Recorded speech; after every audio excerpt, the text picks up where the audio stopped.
Well, good evening and welcome to you all to this week's news programme. First of all, to say you might have noticed a slightly different identity with the White Creatures TV and news at White Creatures TV. The reason for that is that trying to make it easier to find, so it can now be found on www.whitecreatures.tv. That is just the news programme. And we're trying to make it more available to other members of the community so that they feel it's a more a community service than just linked to the church in Wyke. And that's feedback from people who've been watching it. So we thought that would be good to do. It's still available in all the other places as well. We just added an extra location. Secondly, to say I'm very sorry if you were expecting the Prime Minister at 6 o'clock and you've got me. We've been waiting since 4 o'clock for announcements from the Prime Minister.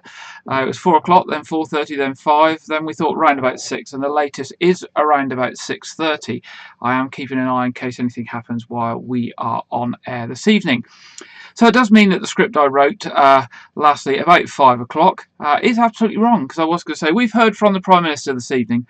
We haven't yet, but we are expecting to hear from the Prime Minister this evening that we are going into another lockdown starting on this Thursday for a period up to the 2nd of December, and that will affect everything other than schools and colleges and essential food outlets. We are expecting everything else to be asked to shut down for a period of 4 or 5 weeks. So we will hear that for sure this evening sometime, and if it happens during the programme and I can catch the information, I will relay that to you live. So why is it necessary? Well, obviously the statistics have been increasing rapidly. And looking at our local statistics, we've got more confirmed cases across Dorset and the Bournemouth, Christchurch and Poole areas. Although we're still only in a Tier 1 area, the case numbers have gone up significantly in the last week. In fact, they've over doubled since this time last week. The area that is a particular concern in our council area is the 18 to 30 age range, where we're seeing more patients in hospitals and more patients testing positive in that age group. The situation in Dorset is now described by Public Health Dorset as serious, and Public Health Dorset says that they need everyone to do their bit and follow the guidelines, otherwise we'll see ourselves moving to a higher tier. Well, I think that's probably is surpassed anyway from what we're about to hear this evening. They suggest that we all need to limit contact with people from outside our household, with anyone with symptoms of COVID-19, and that anybody with symptoms must self-isolate immediately and arrange a test. If you're waiting for a test result, your whole household must self-isolate until you get the result. And obviously, if you get a positive result or you have been identified as a close contact, again, you must self-isolate as well. And self-isolate means that you must not leave your home at all. It doesn't mean that you can go out just to do this or just to do that. It means you don't go to work, you don't go to school, you don't leave the house for exercise or anything. And it's these sort of things that we need to follow to make sure that we stop the spread of the virus. If anybody needs support while self-isolating, there is a helpline at Dorset Council, 01305 221 000, and that's available for you to call if you need help. Looking at the actual figures, the number of cases in the Dorset Council area has risen from 245 for the 7-day period up to last Saturday to 414 for the same period up to this week. We also have been looking at the rates per 100,000 of population, we started 2 weeks ago in the Dorset Council area at a rate of 48 cases per 100,000, and we are now at 110 cases per 100,000. So you can see that we're almost treble where we were 2 weeks ago. Also, there are currently 85 COVID positive patients in hospitals in Dorset, compared to 44 this time last week. So, on the national front, I'm sure you have heard that scientists have been strongly advising government that we need to take action, because coronavirus is running riot across all age groups nationally, and we expect that today's announcement will see real positive steps to actually containing the virus. Of course, we will remain here on a weekly basis to update you what's happening and to pass on any relevant information that we can. In local news, Weymouth Paws Animal Welfare charity shop will close its doors for good today, as organisers have declared they cannot afford to stay open following a very difficult trading period. And of course, we've heard this with many other shops and charities in recent weeks. Research by the Consumer Data Research Centre has produced a most detailed investigation into the features of neighbourhood that impacts on health across the whole of Great Britain. They've produced an interactive map, and let's see if we can put that up for you, just showing our local area here, which shows how healthy our neighbourhoods are. They looked at a variety of environmental factors that affect our health, such as fast food outlets, pubs, gambling outlets, and then things like health services, GPs, hospitals, dentists, and the overall environmental quality, things like air quality and green space. And this information has now been summarised into access to healthy assets and hazards index. So an index number has been produced for each area across the country. And they've plotted this on a map. Now, the dark blue areas on the map are the healthiest, and the dark oranges are the least healthy. So it's good to see White Regis and areas of Weymouth and Portland performing well on this index, as you can see up on the screen to the side of me. So, Dorset Council are asking residents their views on a new parking permit. The permits would provide a money-saving, convenient and cash-free way to park in Dorset Council-owned car parks around the county when you're out shopping.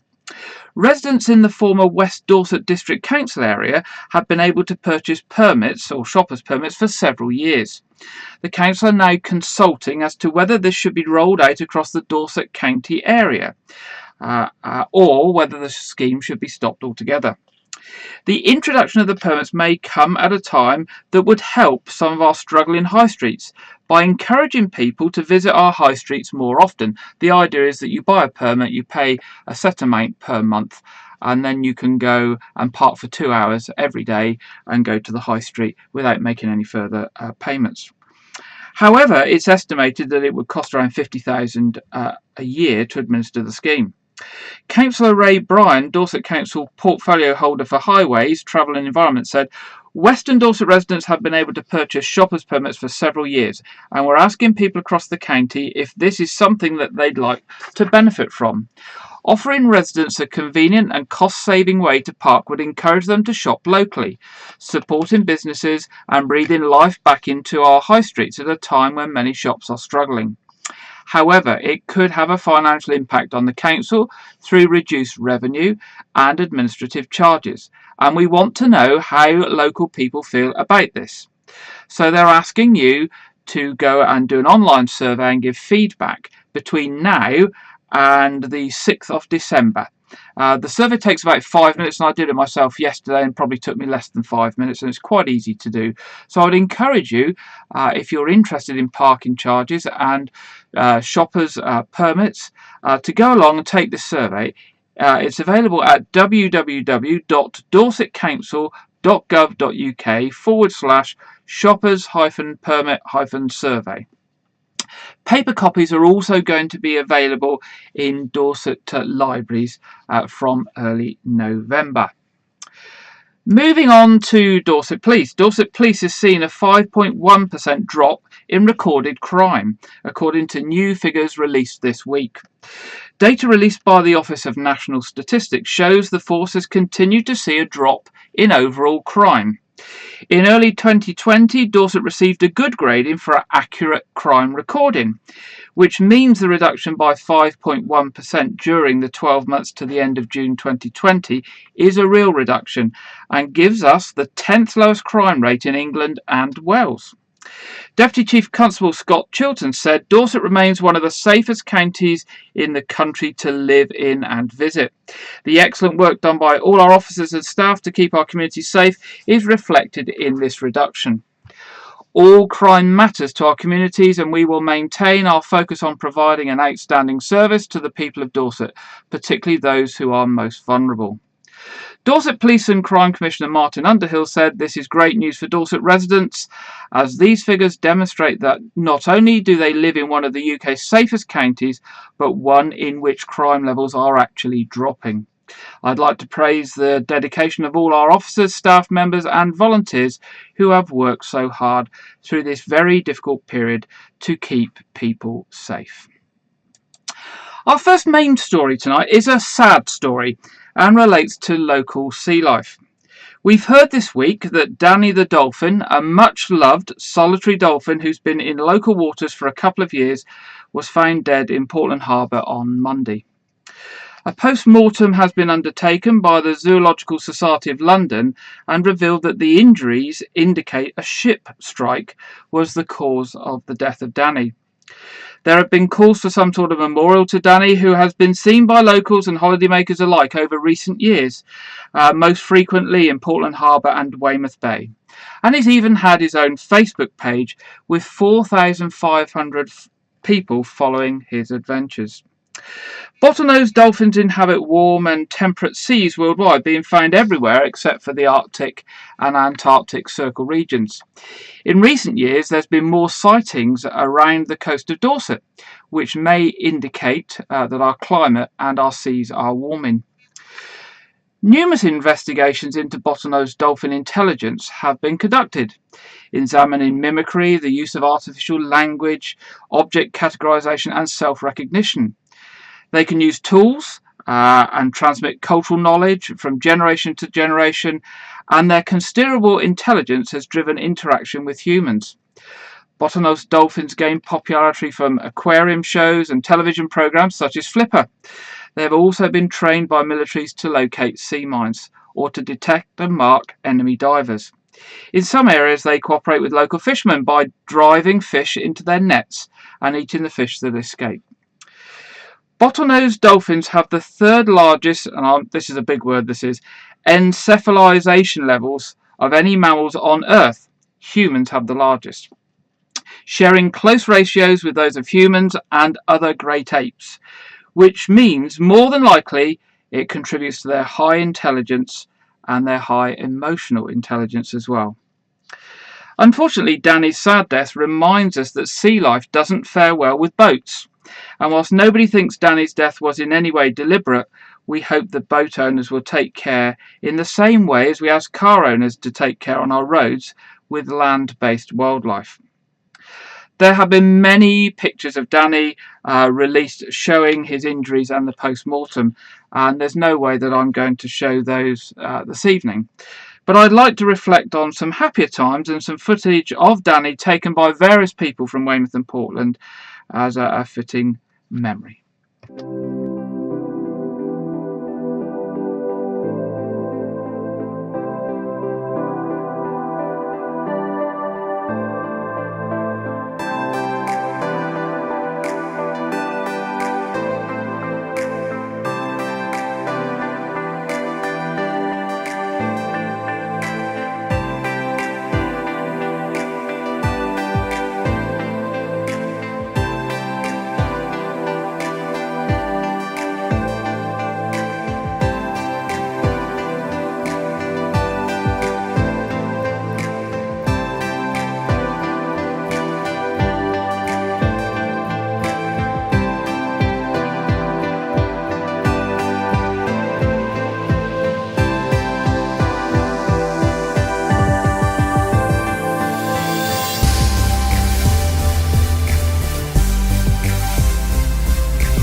Our second story tonight is about local facilities, and we've heard many stories about local shops, theatres, and entertainment venues that have been closing locally over recent months. We're very lucky to have a theatre in Weymouth and Portland who have opened up and carried on doing shows safely. We've also got other visitor attractions such as the Nothe Fort, the Sea Life Centre that have been opened as well. Perhaps one facility not widely visited, but well worth a visit, is our newly laid out local museum situated in Brewers Quay. You will know that over recent months we've shared archive footage that the museum have released with you on this programme several times. This week we've heard that due to a successful couple of months at the museum, it's not going to close as planned for the winter season. It was supposed to close this weekend, I believe, and hopefully will remain open through to December. Of course, today's news from the government may change that. So Janet Hall popped along this week to pay the museum a visit. Hello everyone. In this year of doom and gloom, it's nice to hear a success story. So when I heard what a good season Weymouth Museum had had, I went along to find out more. And one of the volunteers told me all about it. Right, so Weymouth Museum was opened up again with money from National Lottery funding. So that was 12 weeks ago, roughly, and the display was put together by Roger Dalton, the project manager, and with help from trustees and volunteers, and they've made a really super job of it, as you can see. I mean, not only is it a lovely display, but it's COVID safe as well, because we've got this lovely one-way system that you can walk around. And we did intend to close at the end of this week on, I think it's the 31st of October. But because the visitor numbers have been so good, we're staying open till Christmas, which is fantastic. Great. So although I'm not going to be here, the other visitor assistant, Olivia, is going to be here until Christmas, working with volunteers that work front of house to keep the place open, which is great, really good news, and we're really chuffed that we've had so many visitors, as you can imagine.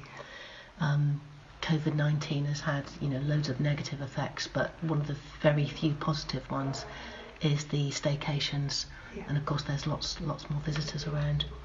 And you've had a wander around the collection, so you can see we've got some lovely costume pieces. They're put together by a special volunteer team that deal particularly with the costumes. And we've got lots of those more in store actually, but there is a limit to how much we can get out. We've got some information about King George, obviously, because he was integral to making Weymouth the successful seaside resort it is today. We've got a few of the old Time Walk figures that you can see. We've got those in the window, and we've got a few inside as well, because they're very Georgian based, the ones that we're using and the ones that we've got left. And they mean a lot to people. So a lot of our visitors come in and they say, oh, we remember this when it was the Time Walk, and it's held in a lot of affection by previous visitors to this area of town. We've got, I don't know whether you saw our little display on Pat Dunn, the first female referee. That's my personal favourite, that one, because it's striking a blow for feminism. And although she wasn't born in Weymouth, she came here as an evacuee and stayed here. Yeah, and the Punch and Judy display. Yes. Yeah, Weymouth really missed its Punch and Judy this year, as you can imagine, because Mark, the Punch and Judy man, hasn't been able to perform because kids make loads of noise and lots of racket, basically, and that's one of the things that's not seen as being COVID safe. One of the things which will interest All Saints parishioners is the exhibition of artefacts recovered from the wreck of the Earl of Abergavenny. You remember there's a plaque to its commander, John Wordsworth, in All Saints Church. John Wordsworth is, of course, the brother of William Wordsworth, the poet. The future is still up in the air, because the building is owned by somebody who is hoping to develop the building and will donate a large amount of space to the museum. But until that project gets up and going, then we can't move this part of the museum into the space that it's been allotted. When that does happen, that will be fantastic because it will be a huge space, as you can imagine, and there'll be lots of space for displays, retail, and maybe a coffee shop or something as well. But yeah, that's kind of still up in the air at the moment, but it's what we're all very excited about. I really enjoyed my visit to Weymouth Museum, and I suggest you go along sometime before Christmas and see for yourself. And if you like it as much as I did, you can always give a donation to ensure that Weymouth keeps a wonderful museum here for tourists and for residents. Bye for now. Thank you very much, Janet. And of course, we are, when we put this programme together, expecting that the museum will be open through to December as planned, but we don't know whether today's government announcement will affect that, and if so, how much. So it could be that the museum is only open this week and will have to close, unfortunately. But, whether it's this week or whether it's when things get back to more normal, please do pay Weymouth Museum a visit. Do go online and look at their website and their Facebook page. They're very active on Facebook, posting old pictures and information up. And do support the volunteers that keep the museum going. That's the key thing. We come to that time where I like to play my dodgy jingle.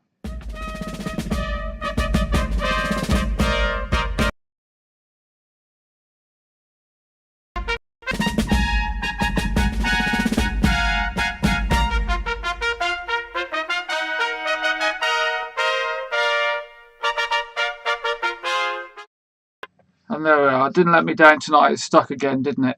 I've been looking for a new jingle and I haven't found one yet, but I will find one eventually.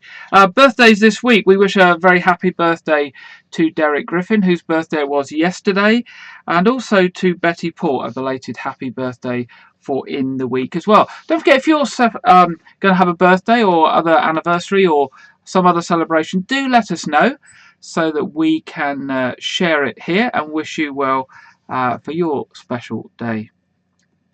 Our next story this week does relate to coronavirus and the rapidly increasing rate even in the Weymouth and Portland area. So I hope you'll forgive me for returning to this subject again this week. As we start to see the effects of the second wave in our locality, I expect you're all realising that during the first wave we were hardly affected. Like me, you probably didn't know of or hear of anybody affected, or if you did, it was only the odd one or two.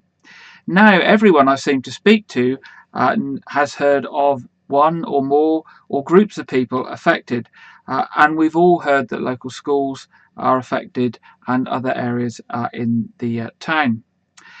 And as mentioned at the start of the programme, the rate is certainly increasing rapidly as well as nationally.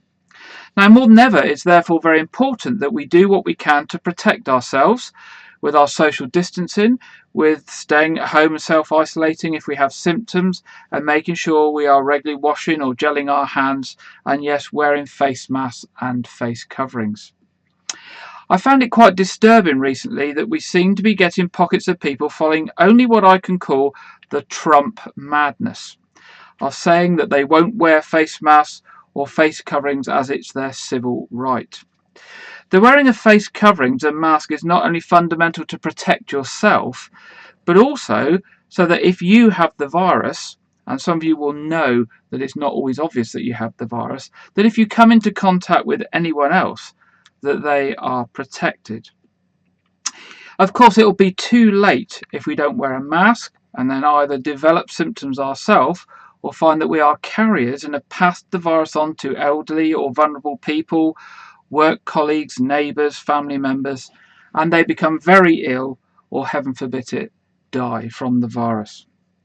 And we mustn't forget that over 500 people a day, and that's possibly more with the latest statistics, are dying from this virus across the country. And that's more than everybody who dies from cancer and road deaths all put together. So tonight I'm sharing with you a video from Dr. Joe Hansen, who's a biologist, a science writer and a creator of a blog called It's Okay to Be Smart and PBS from the USA, that shows how well masks work and how the virus spreads. This is how COVID-19 is spread. through air currents potentially carrying microscopic droplets full of coronavirus when we talk, breathe, or cough. We can see this thanks to an imaging technique that lets us peer into the invisible world of airflow. And using this same technique, we can see if masks really do help to stop the spread of coronavirus.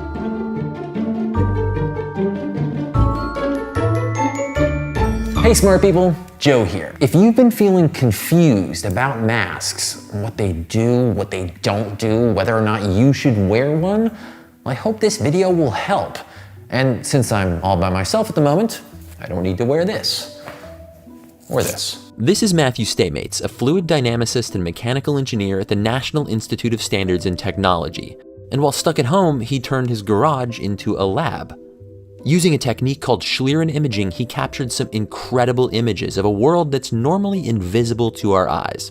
If you've ever seen wavering distortions above a hot road, that fluttery mirage happens because different temperatures and densities of air bend light in different ways, like a fluid lens. And when we talk, warm air streams out of our mouths, meeting the sea of colder air around us. A Schlieren setup lets us see these tiny differences. A narrow source of light is bounced off a concave mirror towards a camera, with a thin metal blade blocking some of the focused light. As that light interacts with air and the space between, it's bent in ever so slightly different ways, creating shadows and bright spots in the final image.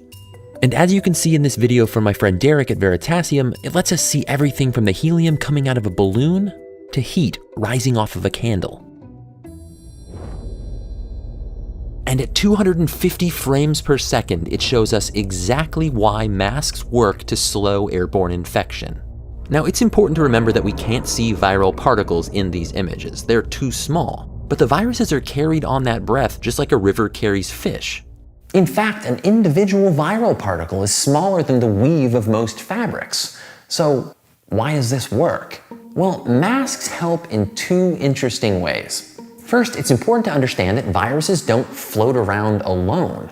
They fly out in droplets of moisture. Most droplets are heavy enough that they fall within 2 meters or so, but any person or object within that distance can get bathed in virus. And without a mask, some of those droplets can evaporate into super tiny particles of infection that can float on air currents far from your mouth or nose. And these micro droplets are extremely hard for any mask to filter out. But with a mask on, in the warm, humid space between your mouth and the mask, those larger droplets don't have time to evaporate, and they can be captured by common fabrics. If it feels hot and humid in here, that means it's working. And the second way that masks work is that any droplets that do get through now have less momentum. The air currents disperse in eddies and swirls instead of flowing away in streams, which means droplets won't travel as far. So which mask is the best mask? If it seems like recommendations change all the time, that's because doctors and scientists know more now than they did months ago. And they'll know more months from now than they do today, because that's exactly how science is supposed to work.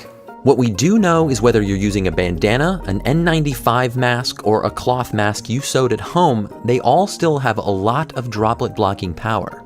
But that mask has to fit. This is almost like not wearing a mask at all. A mask that's too tight or has too many thick layers can actually force more air out the sides. A good test is to see if you can blow out a candle through your mask from about 1 foot away. These Schlieren images are clear evidence that masks are effective, but the best science relies on multiple lines of evidence. Here's an experiment that we did with someone talking through a sheet of laser light, illuminating all of the micro droplets released as we speak. With a mask, those droplets are all caught. And this microbiologist sneezed, sang, talked, and coughed over petri dishes. A simple mask blocked nearly all of the germs, and even though this experiment detected bacteria and not viruses, they both leave our airway in the same respiratory droplets. It should be pretty clear to you now why masks work, and the body of research that proves that is getting stronger all the time.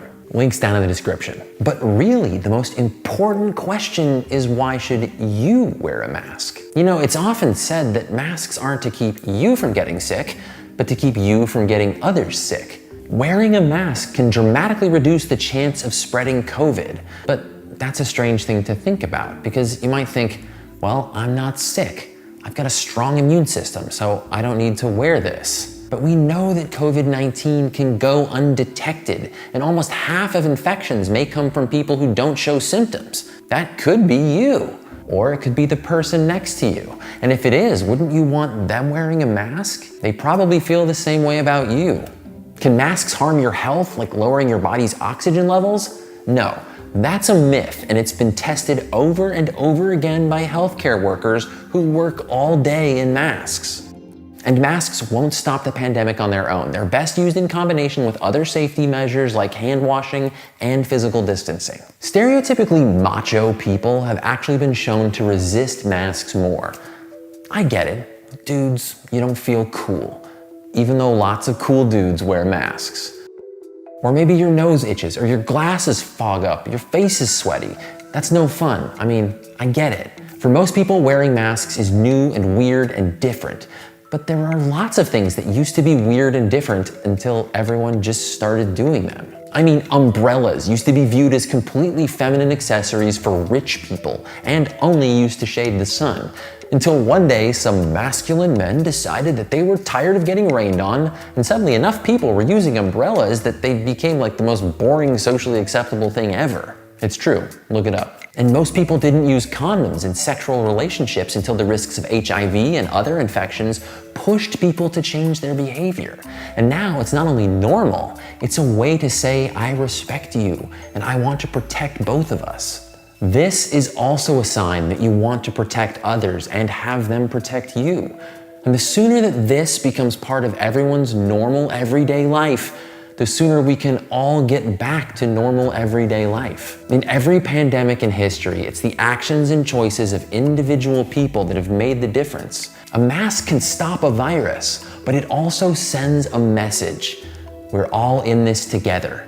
And that's something we all need to hear right now and every day. So there we go. Thank you, Dr. Hanson, for that. And one of the things you did point out there that always winds me up is those people that wear their masks and have their noses poking out the top. It should be covering both the mouth and the nose. Otherwise, as you saw in that video, it's not doing any good at all. Well, let's continue talking about COVID, but a bit more light-hearted this time.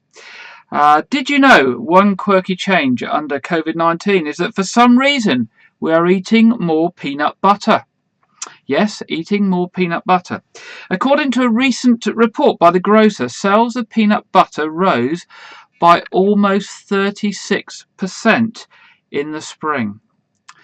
Peanut butter producer Kirsty Hawkins from Whole Earth brand is delighted. She says peanut butter offers an easy way to add more nutrition to breakfast and snack choices. Whatever the reason, sales of peanut butter, now at just under £100 million in the past year, are now £2 million more than those for jam. Another COVID-related issue is that many dogs have struggled to adjust to the changes that COVID-19 has brought to their owners in the last year, according to the Dogs Trust. For one thing, coronavirus has meant greatly reduced walkies for many dogs, more people around the house all day, less quiet for rest, and little or no contact with other dogs. No wonder the Dogs Trust has reported that 82% of owners have reported an increase in barking and whining in their dogs. I'd be very interested to know if you've eaten more peanut butter or you have a dog that's struggling at this time. Why would I want to know? Well, I often think these so-called surveys are used to promote a certain product or organisation. But what do you think? As we approach Remembrance Sunday, do look out for the poppy appeal this year. But not so much for our street collections. Instead, the Royal British Legion will focus on contactless donations as a safer way forward during the pandemic. One such method, and you may have come across this already, is point-of-sale donations. This means that when you shop at your local supermarket and reach the till, or if you're shopping online, you may be invited to round up your total to the nearest pound to help the poppy appeal. A spokesman for the Royal British Legion said the Poppy Appeal 2020 is very much still going ahead, but that the safety and well-being of the volunteer staff and members is paramount. This means that collectors who fall into the vulnerable category have been advised not to take part in activity on behalf of the Poppy Appeal this year, especially if it would expose them to any additional risks at this time. And yet the need for the Poppy Appeal is still huge. Members of the armed forces community are suffering significant hardship as a result of the COVID-19 outbreak, and we at the British Legion will do everything possible we can to support them, she says. Of course, next Sunday around the country, Remembrance Sunday will be very different. Parades, whether national or local, are mostly cancelled. In fact, they're probably all cancelled now. And either very small restricted events are happening, which is probably unlikely in light of today's announcements, or events are moving online. In Weymouth, the current plans are that the Weymouth Town Council event will be a closed event at the Nose, which will be live streamed. And the Remembrance event in White Regis that is usually held in All Saints Church and then onward at the White Regis War Memorial will also be online too. The commemoration, which will be broadcast from approximately 10:50, that's 10 to 11, will be on www.whiteregis.tv and these channels as well. There'll be no gathering in the church to mark the silence or at the War Memorial due to the restrictions. As we move towards Remembrance Sunday, let us reflect on how our armed services have been assisting the national effort, not only in times of war, conflict or unrest, but at times of national emergency, such as we're facing now with the coronavirus.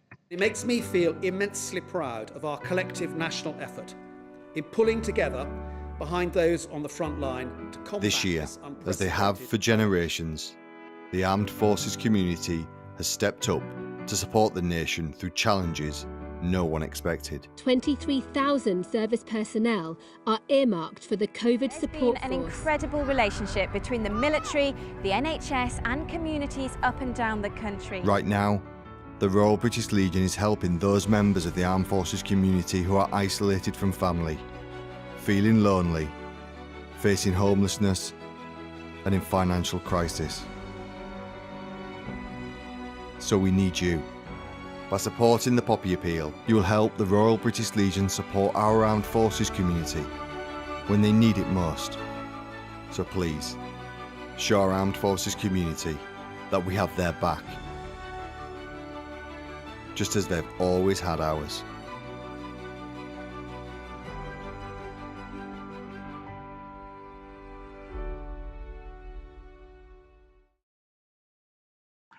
So don't forget the Poppy Appeal at this time, that's the message. And there's lots of products available on the Royal British Legion website that you can buy and obviously support the Poppy Appeal. Before I move on to the weather and the travel and the other things, there's one very important thing that I forgot to do earlier when I was doing the birthdays. It's my own daughter's birthday this week, so I need to wish Samantha a very happy birthday for the 6th of November. So I'm sorry I missed that, Samantha. I hope you're listening and I hope you have a very happy birthday. The presents are in the post on the way. So now let's move on to the weather for the week ahead. And some good news. I'm pleased to tell you that after some discussions with the Met Office, we have been granted a licence to broadcast their national weather forecasts. They daily produce national weather forecasts for small broadcasters to use, and we now have a licence to use their national weather forecast. So we're now going to go over to the Met Office, hopefully, if I press the right button for the national weather forecast. Hello there, it's going to be a wet and windy Halloween today as Storm Aidan moves in from the west. The storm will track to the northwest of the UK as we head through the rest of today, bringing particularly strong winds to western areas. Gusts of 60 to 70 miles per hour are likely as we head through this afternoon. However, it will be a windy day for all, particularly as a cold front moves eastwards, bringing a band of heavy rain and squally winds. Behind that band of rain, skies should brighten for a time and winds will gradually ease for most later in the afternoon. However, it will still be particularly windy across parts of northwest Scotland. As we head through this evening, the winds will ease for many and we will have a brief spell of drier weather. However, the next band of rain is quick to arrive overnight, bringing more cloud, wind and rain for Sunday morning. After a cloudy and damp start on Sunday, there will be a bit of brightness in the west for a time, but quickly we see another band of rain move in from the southwest again, so staying largely cloudy and wet for many. The low pressure to the northwest of the UK will bring particularly strong winds to northwest Scotland through Sunday, again with gusts of 70 miles per hour possible. Looking ahead to next week, the wet and windy weather will gradually move away to the south through Monday, leaving us with sunshine and showers for Monday and Tuesday. Towards midweek, though, high pressure does build in, so there are signs of drier weather on the way, and that will bring an increased risk of cold weather with overnight frost, mist and fog. For more details, you can always head to our social media channels. Have a good day. There we go, and thanks to the Met Office for that forecast this evening. If we look at the local weather for the week ahead, Sunday through to Tuesday in the Weymouth and Portland area is going to be a lot warmer, but very unsettled and wet, whereas the better days will be Wednesday through to Saturday, where it will be sunnier, although it will be much cooler with top temperatures of 11 or 12 through the second half of the week. Looking at traffic and travel, works continue on Commercial Road in Weymouth, and I went into Weymouth this week and see that's progressing very well. And that continues through to the 13th of November, removing the old rail tram lines and making the road surface safe. Also, the roads works continue at Castle Cove, where they're shoring up the road where it's collapsing there due to subsidence. And on the trains again this weekend, there's a bus replacement service between Bournemouth and Southampton for weekend engineering work. Moving to what's on. First of all, this week I thought I'd share with you a trailer for a movie coming up just before Christmas. Who remembers Crocodile Dundee? Well, Lionsgate has released the long-awaited trailer for the very excellent Mr. Dundee. In the meta-comedy, Paul Hogan, who played Crocodile Dundee, as you probably remember, plays a heightened version of himself, along with some of his good friends. Hogan is reluctantly thrust back into the spotlight as he desperately attempts to restore his sullied reputation on the eve of being knighted.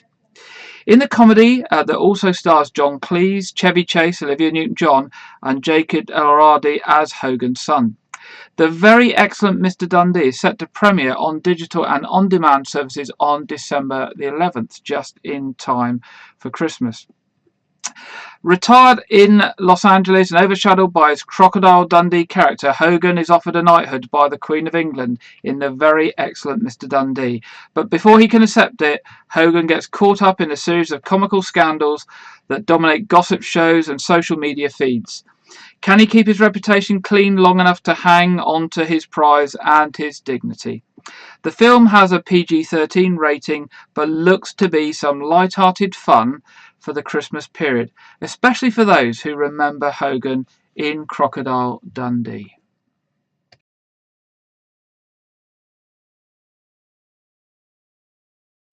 I don't really like snakes. Don't like them either. Please, Mr. Dundee. I'm not really Crocodile Dundee, you know. It's the character I play in the movies. He'll have that thing on the barbecue tonight. Oops. I have news. The Queen of England wants to bestow you with a knighthood. What for? You're the most successful independent film in history. I'm just going to say one word. Hoax. I was nominated for an Academy Award once. Couldn't have been acting. No offense. A legend returns. Paul Hogan. Paul Hogan. Paul Hogan! I love him. She loves you. I thought Paul Hogan was already dead. Dead? And he's out to prove. We asked where the man from down under has been hiding. You have a knife, but mine's bigger. That's not the line. Yes, it That's is. not the line. I've been doing this for 20 years. I think I'd know. His legacy is more than a crock. I told the studio we'd take a meeting. We want to introduce your son, a Dundee Jr. We have just the actor. Will Smith. We know what you're thinking. Yeah. He's too old. No, that's not what I'm thinking. Grandpa, are you getting a knighthood? Yeah, maybe. You just try and behave. Come on, boys. Crocodile Dundee star Paul Hogan tried to strangle a child today. Dad, you know no one thinks this stuff, right? Put me on one of them Tonight shows. Wow. Oh! Livy! I'm doing this charity thingy at my neighbour's school. I need a favour. You better shape up, 'cause I need a man. What the hell is this? And my heart is set on you. Get off the damn stage! Oh, you're going to hell now, buddy. Paul Hogan, Jacob Elordi, Chevy Chase, Olivia Newton-John, and John Cleese. John Cleese? I don't have my driver's license. But then just tell him you left it at home. No, I don't have a driving license.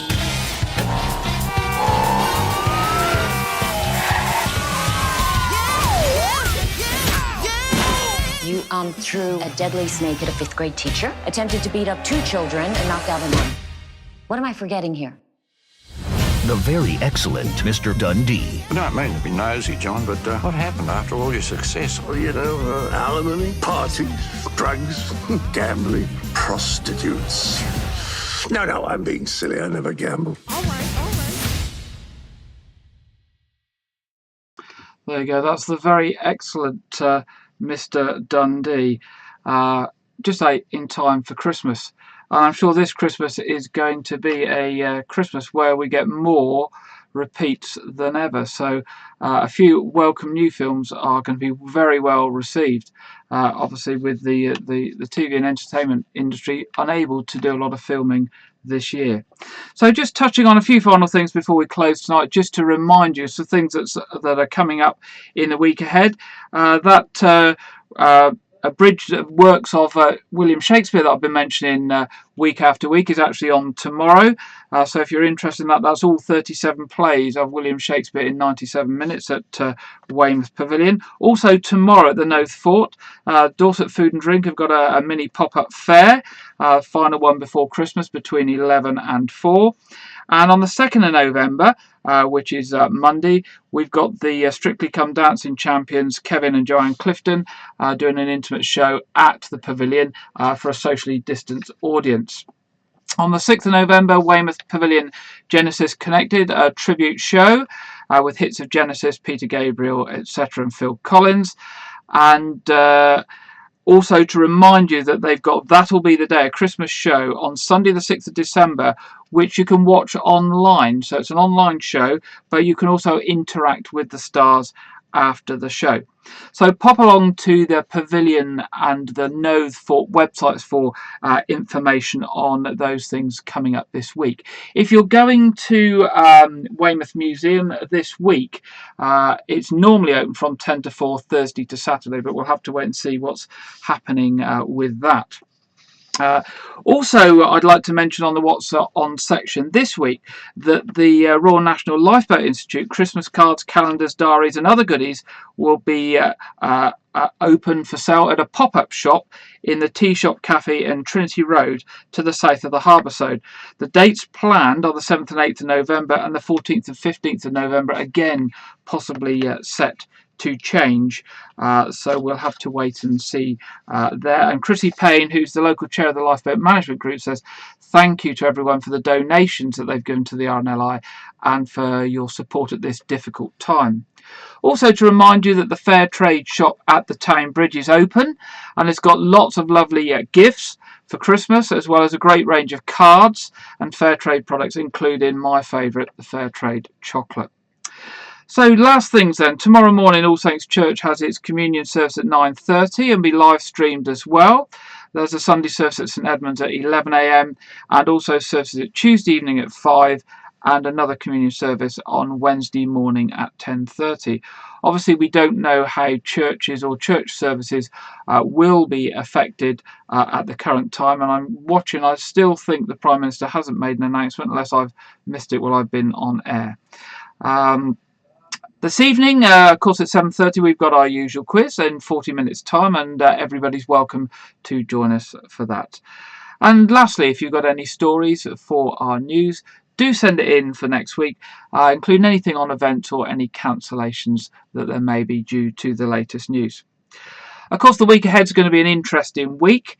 We've got, as we learn what the government has in store for us, and also we've got the elections in the United States where they're voting in their new president. So as they say, a lot can happen in a week in politics, and I think it's going to be one of those weeks. So until next week, I wish you all good night and ask you to keep yourselves safe, and hopefully we can get together next week at the same time. Good night.